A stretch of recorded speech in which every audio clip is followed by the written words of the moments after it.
I swear by Almighty God that I will tell the truth, the whole truth, and nothing but the truth. This is the sworn testimony recited by witnesses who have made the commitment to tell the truth. However, in criminal justice, it is no secret that people lie, which is why evidence left at the crime scene is often the best form of definitive truth. My name is Taylor Thor. I'm a first-year senior ISN student studying forensic science.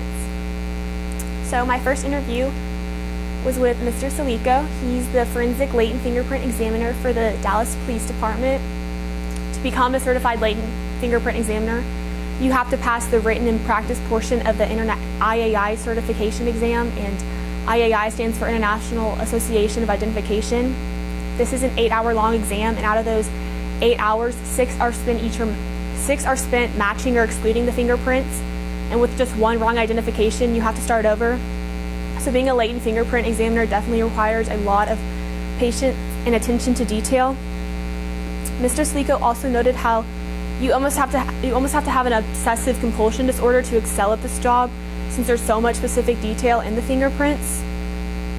And this is why one of their biggest challenges is clarity and only getting partial or poor quality prints. Distortion of the prints happen. You have to figure out how to account for this and work with it. He also noted, which I thought was interesting, how a lot of his colleagues who are younger than him and don't have as much experience as him, that sometimes they can just see the fingerprint matches faster than he can and put them together. And so that's when detail differentiation talent comes into play. So this picture just kind of gives you an idea of the 3 main different types of fingerprints. They're pretty self-explanatory, but this is the arch, the loop, and the whorl. And then within that, there's different categories of each one. There's, like, for example, a tinted arch, a central pocket loop, and a double loop whorl. So there's different ones. There's more specific ones that branch out from this. My second interview was unlike all my other interviews in that it was with Mr. Donald Wills. He's a digital forensics analyst at the Dallas Police Department. And I really wanted to venture out and see if I would feel more inclined to dive into the world of digital forensics. And what was interesting is that their digital forensics lab is actually the second one in the country. And they actually help process a lot of the digital email-related evidence left behind at 9/11. For instance, they were able to see that they tracked the terrorist history and found that they had used a Kinko's in Las Vegas a few days prior to the attack. And I just thought this was interesting how they were able to find this out from their lab in Texas. After these efforts, Congress basically said that there's a need for these digital forensics labs. And they said we need more of this. And so ever since, digital forensics has been the fastest growing field of forensics. It will continue to be a thriving field, it's not a dying field. He noted how we're always going to be a step behind technology, and for this reason, he sees more jobs opening up in the future for digital forensics for people to come up and fill these jobs. And in closing the interview, he left me with how it's easier to teach people computer science and harder to teach them the sixth sense of investigative knowledge. And I just thought this gave me a new perspective, because going into the interview, I'm not the best with technology, so I was like, oh, I feel like that would be so hard to teach me computer science. But in reality, I should have been worried about that investigative knowledge, that's more important when you're working in forensics. So my third interview was with my current mentor, Dr. Rick Staub. He's a CSI and evidence manager at the Plano Police Department. He's evaluated more than 1,500 cases and testified as an expert in the field in more than 85 cases in the U.S. and abroad. The first thing he told me that a lot of people think you can get a DNA profile off of anything, and this is what I thought, but this actually isn't true. He told me a really interesting story, and it's always stuck with me, that one time there was a bank robbery, and the evidence left over at the bank robbery was a leftover dum-dum lollipop stick that was the robber's that he had left on the counter, and a note that he had used to pass to the teller. And so when you just think about these two different pieces of evidence, you would think that the lollipop stick would help identify the robber the fastest and give the police the biggest lead, but because it's basically just like taking the inside swab of someone's mouth, like if you were just trying to get a DNA profile off their saliva. But actually, the robber's DNA found on the stick didn't match the found on the stick wasn't in the DNA database, but his fingerprints on the note to the teller matched someone in the AFIS, which is the Automated Fingerprint Identification System. So this case just exemplifies how the best specimen to identify someone is different case to case. It's not always DNA, which is what I had thought prior to my interview with him. The Plano Police Department also worked on the Christina Morris kidnapping case, where 23-year-old Christina Morris went missing at the Shops to Legacy parking garage. She was last seen with her old friend Enrique Arochi as they walked into the parking garage. During the investigation, they found her DNA on 2 spots of his in his car of the trunk mat and on the weather stripping along the bottom edge of the trunk opening. And actually, this past September, and this was cool that I got to ask him about this because I was actually following the case before I had the interview with him, and I would look at articles and try to keep up with it. And so it was cool that I was getting to talk to him about this. But this past September, they actually gave Arochi a life sentence for aggravated kidnapping based on the evidence, which was very substantial and undisputable. They weren't able to get him to cough it up and tell her family where she was, which obviously would have been the main goal of the whole investigation, but you can't let that part cancel out the whole truth that they were able to surface from the investigation. And so that kind of parallels with my quote, which is failure is not the opposite of success, it is a part of success. And I'm learning that with my final product as well. I also interviewed Jennifer Huynh, and she is the owner of Veritas Forensics. It is a forensic training and consultation company. What I took away from her interview was that you can't watch CSI TV shows and think that you're getting the whole truth of forensic science. There's some validity, but not a whole lot. Processing evidence, on TV, it might take them 30 seconds to get a fingerprint, but in actuality, it takes a lot longer than that. And it just doesn't show the whole truth of forensic science. You don't solve a case in an episode's length, obviously.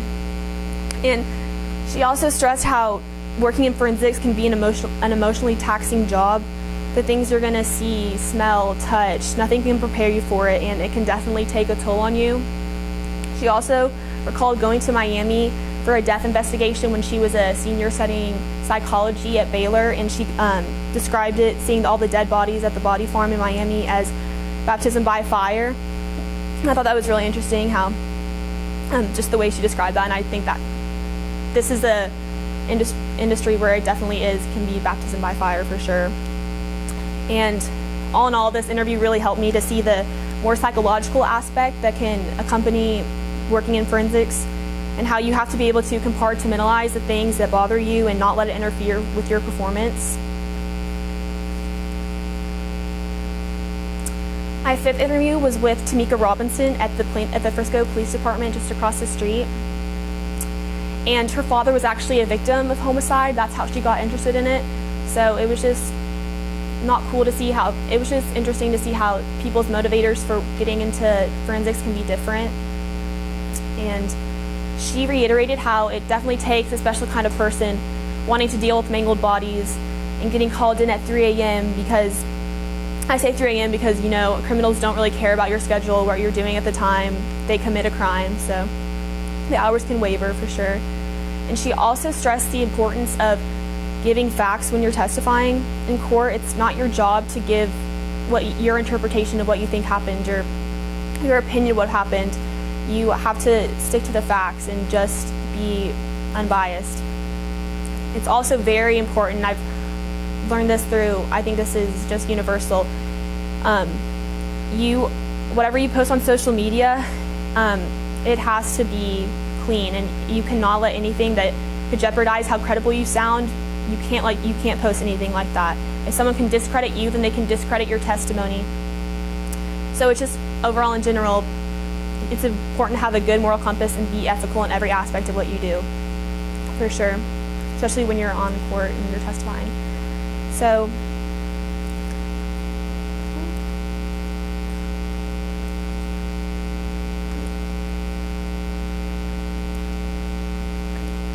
Throughout my research this year, I've learned how a lot of forensic disciplines are being questioned by the President's Council of Advisors on Science and Technology.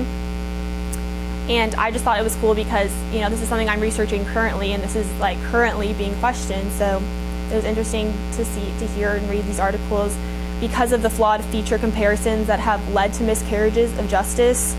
Even past cases now are reopening, a lot of them exonerating people because DNA proves that evidence back then wasn't as strong. And so there's been a major call for reforms and to establish national forensic scientific standards. And when I think about this, I think it does make sense because a crime scene can be the equivalent of a minefield. If you make one wrong move or touch something you're not supposed to do or destroy one piece of evidence, you can botch a case. So you have to be very cautious. And since there is no perfect crime scene, only imperfect investigations, I wanted to see where common mistakes are made and how to handle working with each member of the police department and the crime scene unit. Because this kind of inspired me for my original work to synthesize my own homicide case scenario where I was employed as a criminalist in a made-up town where the homicide occurred. I got to use my creativity in this, and so this is the Allie Sims homicide case that I did. I first started out with a bird's eye view of the crime scene, and then after that I started my case write-up where I basically just delineated the whole process a criminalist would have gone through, from the collection methods, the investigation pattern, which I decided that I would do an outward spiral search, which would be starting from the center of the victim and working my way outward. And then I also created a general protocol flowchart, which is really just consolidated of just constant steps that can be taken during a crime scene, even because it's just crime scenes are so unique. Everyone is so unique, but I really just wanted to create something that could be very universal and used as a point of reference for all police officers or members of crime scene personnel. Just kind of look through as a reference point, and I think it just serves as it reinforces the evidence that it reinforces the idea that evidence should always lead the case. So I thought that synthesizing a mock crime scene was hard, but that was before I actually tried to investigate a mock crime scene. And so for my final product, I originally wanted to create a new analysis of a single extensive past case or a series of past cold cases, which is a case that hasn't been solved. And I wanted to see what changes could be made in terms of the technology that we have in forensics and crime scene units today versus what we had back then. But I just kept running into the difficulty of confidentiality, and that's not something I kind of had an idea that I might face that, but I didn't realize as restraining that it would be. So when I was looking online, a lot of the details of evidence just weren't put out there, and in just talking with my mentor, he couldn't release a lot of the Plano Police Department's case details. And then so Dr. Staub gave me different editions of some of he has some Journal of Forensic Sciences books, and so I found some interesting topics in case reports, which is what you see here. So these are some of the ones that stuck out to me, and they're all in criminalistics. And I wanted to maybe center one of my final products on one of these articles, but it just kept turning out that the bulk of the work had already been in the case report, and the bulk of the analysis had already been done. So that was kind of disappointing, but it was still just interesting being able to read about them and how they had done their discussion about it. So then my wonderful teacher, Coach Goff, gave me the idea to do a mock crime scene where I would be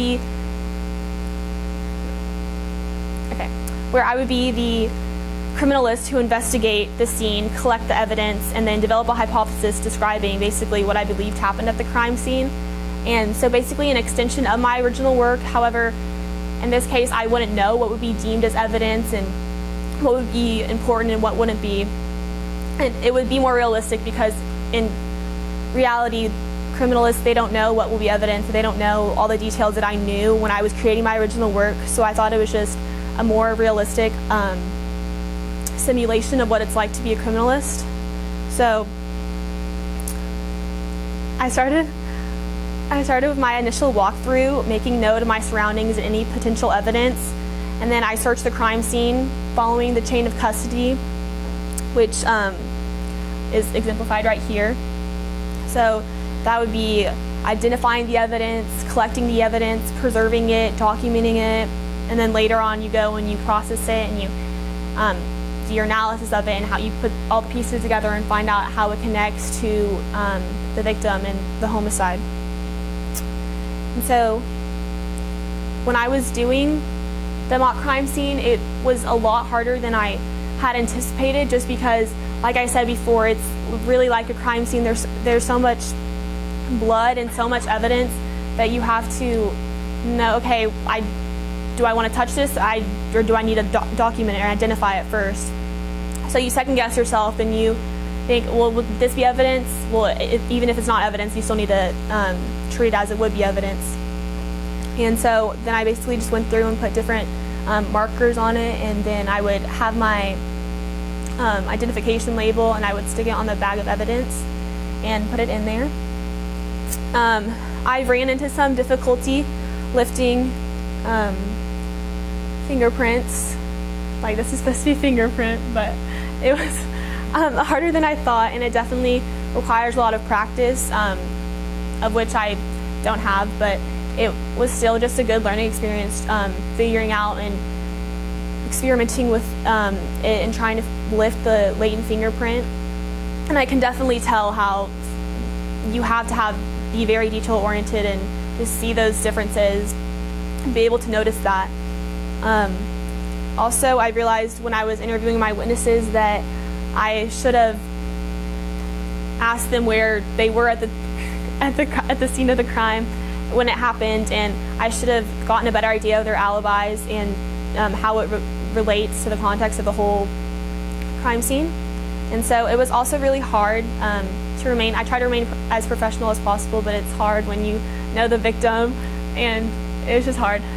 But I really try to make it as realistic as possible, because a criminalist wouldn't walk into a crime scene and just laugh. So I try not to do that, but I'm still analyzing the whole mock crime scene, so I'm sure I will find more errors, and along I will find correct things that I did and the correct standard operating procedures.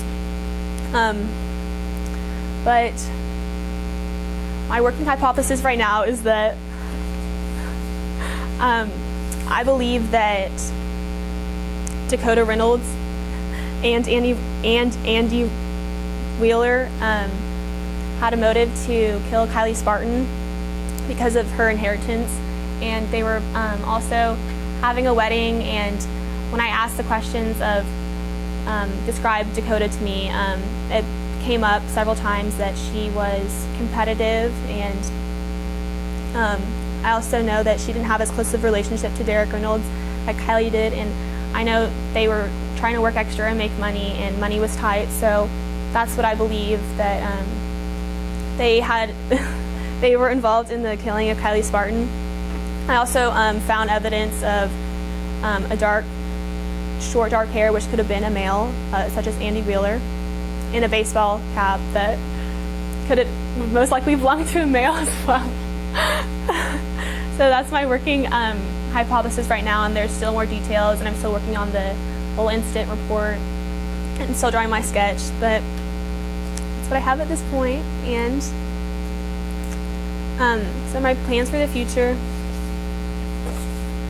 I plan on attending the University of Texas, majoring in public relations. Although it's different from my career topic of choice, which is forensic science, I know two completely different things.